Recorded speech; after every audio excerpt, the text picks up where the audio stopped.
नमस्कार, बहुत स्वागत है आपका। पौष माह के कृष्ण पक्ष की एकादशी को सफला एकादशी कहते हैं और हिंदू धर्म में एकादशी तिथि भगवान श्री हरि विष्णु को समर्पित है। भगवान विष्णु की पूजा इस दिन की जाती है और कुछ उपाय भी किए जाते हैं जिससे सुख सौभाग्य बढ़ता है और मनोरथ पूरी होती है।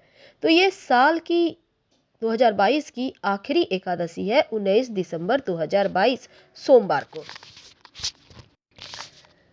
अगर इस दिन विधिवत रूप से भगवान श्री हरि विष्णु माँ लक्ष्मी की पूजा की जाए तो सभी संकट दूर होते हैं। चलिए जानते हैं तिथि का मुहूर्त क्या है, पूजा विधि क्या है, उपाय क्या करें। देखिए, सफला एकादशी तिथि का प्रारंभ 19 दिसंबर 2022 की सुबह 3:32 से होगा और सफला एकादशी तिथि की समापन 20 दिसंबर 2022 की सुबह 2:32 पर होगा। व्रत का पारण आप 20 दिसंबर 2022 की सुबह 8:05 से सुबह 9:16 के बीच करें। कहा जाता है कि एकादशी का व्रत करने से इंसान के शरीर में एक निश्चित संतुलन बनता है। साथ ही व्यक्ति कोई भी कार्य अगर ईमानदारी से करे तो वो भी पूरा हो जाता है। अगर आप एकादशी व्रत का पालन करते हैं, अनजाने में हुए आपके पाप भी दूर हो जाते हैं। व्यक्ति को मन पुण्य की प्राप्ति होती है, साथ ही मोक्ष की भी प्राप्ति होती है। पुराणों में साल में आने वाली सभी एकादशी व्रत का विशेष महत्व कहा गया है और हर वर्ष 24 एकादशियां आती हैं। वैसे तो जो भी व्यक्ति एकादशी का व्रत रखकर भगवान श्री हरि विष्णु या विष्णु भगवान के किसी भी रूप का पूजा करता है तो कई जन्मों के जाने अनजाने पाप से मुक्ति मिलती है।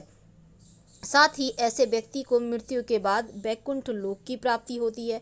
लेकिन एकादशी व्रत के नियम भी हैं और इस दिन हर एकादशी व्रत के अलग अलग कथा हैं, अलग महत्व हैं और सुनने का भी विधान है।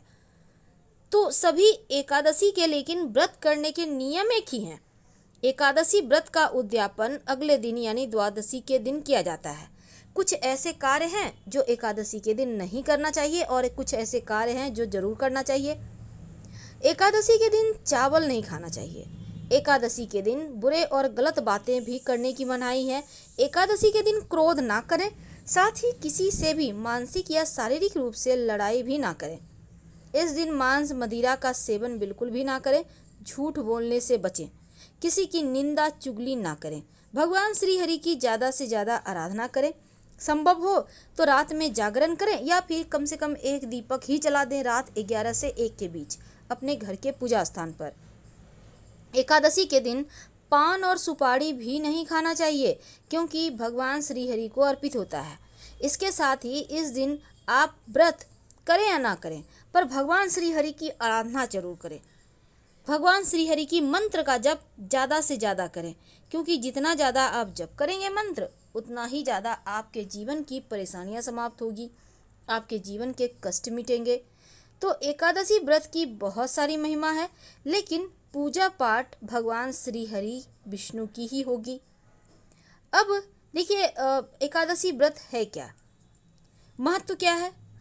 पुराणों में एकादशी को हरि दिन हरिवासर के नाम से भी जाना जाता है और इस व्रत को वैष्णव और गैर वैष्णव दोनों ही संप्रदायों के लोग करते हैं। ऐसा कहा जाता है कि एकादशी का व्रत करना, हवन यज्ञ करना, वैदिक कर्म कांड करना, ये सभी चीज़ों से ज़्यादा आपको सिर्फ व्रत करने से पुण्य मिलते हैं। और इस व्रत को रखने की एक और मान्यता ये है कि इससे पूर्वज और पितरों को स्वर्गलोक की प्राप्ति होती है। स्कंद पुराण में भी एकादशी व्रत के महत्व के बारे में बताया गया है।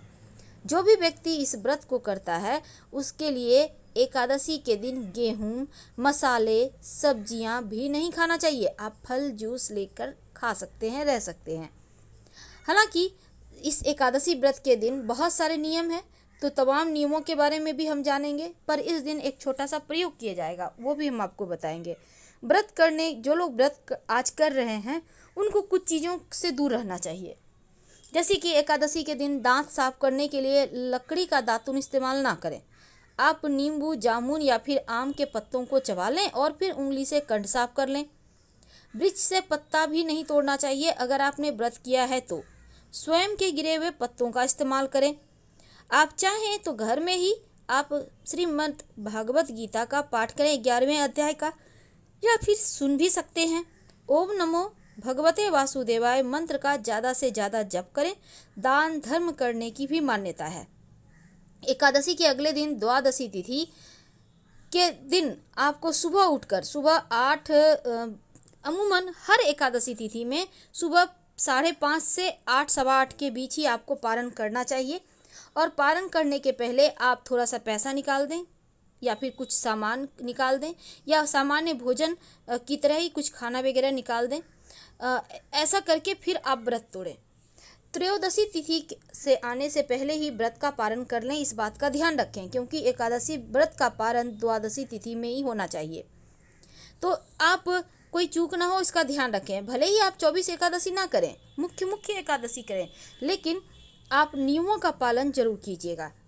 तो एकादशी के दिन जहाँ तक संभव हो कम बोलें, सात्विक रहें, बाल मत कटवाएं, घर में जो वृक्ष हैं किसी के भी पत्ते ना तोड़ें, चावल तो नहीं ही खाना चाहिए, किसी और का दिया हुआ अन्न भी मत खाइए, और मन में किसी भी प्रकार का विकार ना आने दें।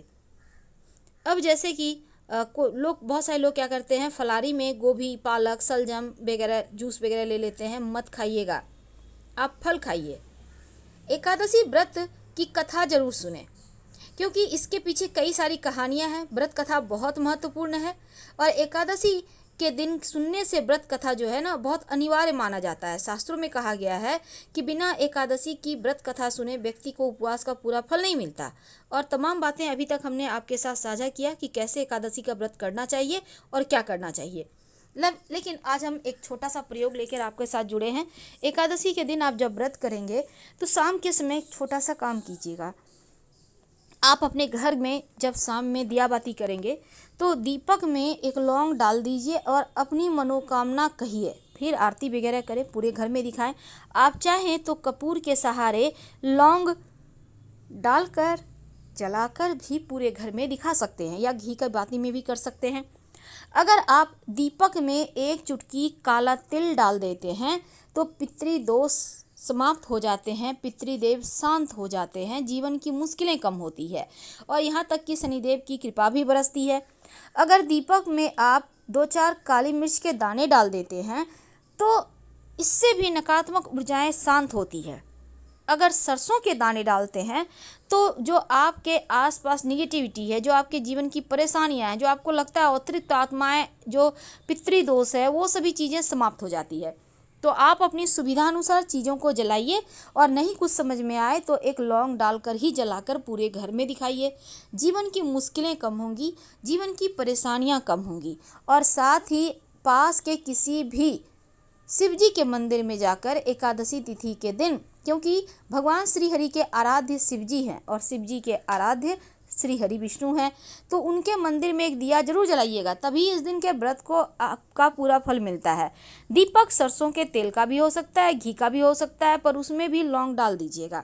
जीवन की मुश्किलें कम होंगी, जीवन की परेशानियां कम होंगी। और तुलसी जी में जब दीपक जलाइएगा तब तुलसी जी की 3 परिक्रमा या 11 परिक्रमा कीजिएगा, ओम नमो भगवते वासुदेवाय मंत्र का जप करते हुए।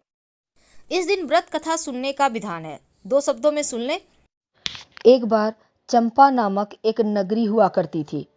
इस नगर में चारों वेदों के एक ज्ञाता राजा बैखानस राज किया करते थे। इस नगरी की प्रजा बहुत खुशी से अपना जीवन यापन कर रही थी। राजा बैखानस के बारे में ये भी कहा जाता है कि वे बेहद ही धार्मिक, न्यायप्रिय और अपनी जनता से प्यार करने वाले राजा थे। एक बार की बात है, राजा नींद में एक सपना देखते हैं कि उनके पिता, जिनकी मृत्यु हो चुकी है, नरक की आग में जल रहे हैं। तो सुबह उठकर राजा ने इस सपने के बारे में अपनी पत्नी को बताया। पत्नी ने राजा को गुरु से सलाह लेने की बात कही। इसके बाद हैरान परेशान राजा गुरु के आश्रम में गए और वहां जाकर बेहद दुखी मन से उन्होंने अपने पिता के बारे में देखे गए सपने का जिक्र किया। राजा की बात सुनकर पर्वत मुनि ने राजा से कहा कि तुमने जो सपना देखा है उसके अनुसार तुम्हारे पिता को उनके कर्मों का फल मिल रहा है और तुम्हारे पिता ने अपने जीवन काल में तुम्हारी माता को यातनाएं दी थी, जिसके कारण वह पाप के भागी बने, अब नरक भोग रहे हैं। तब बेहद ही दुखी मन से राजा ने उनसे पूछा कि क्या कोई उपाय है जिससे मैं अपने पिता की इन गलतियों को ठीक कर सकूं और उन्हें नरक से निकाल सकूं। इस पर मुनि ने उन्हें मोक्षदा एकादशी व्रत करने की सलाह दी और इसके बाद इन्हें पूजन विधि और व्रत कथा बताई। राजा ने मुनि के कहे अनुसार व्रत किया और व्रत से मिलने वाले पुण्य को उन्होंने अपने पिता को अर्पण कर दिया। व्रत के प्रभाव से राजा के पिता को नरक से मुक्ति मिल गई।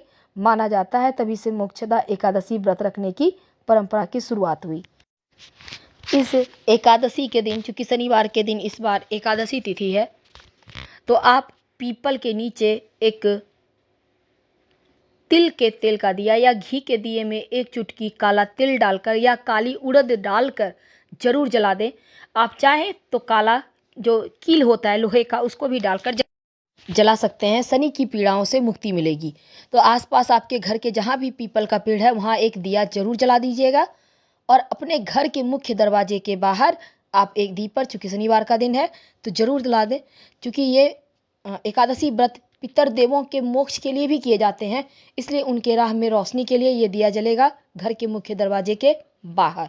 ये दिया तेल का होगा, यानी सरसों के तेल का दिया होगा और इस दीपक में एक काला तिल या फिर एक उड़द डालकर जला दीजिएगा। हम आपसे विदा लेते हैं। जानकारी अच्छी लगे तब लाइक कर सब्सक्राइब करें, अपनों से शेयर करें और कमेंट में हर हर महादेव जरूर लिखें। धन्यवाद।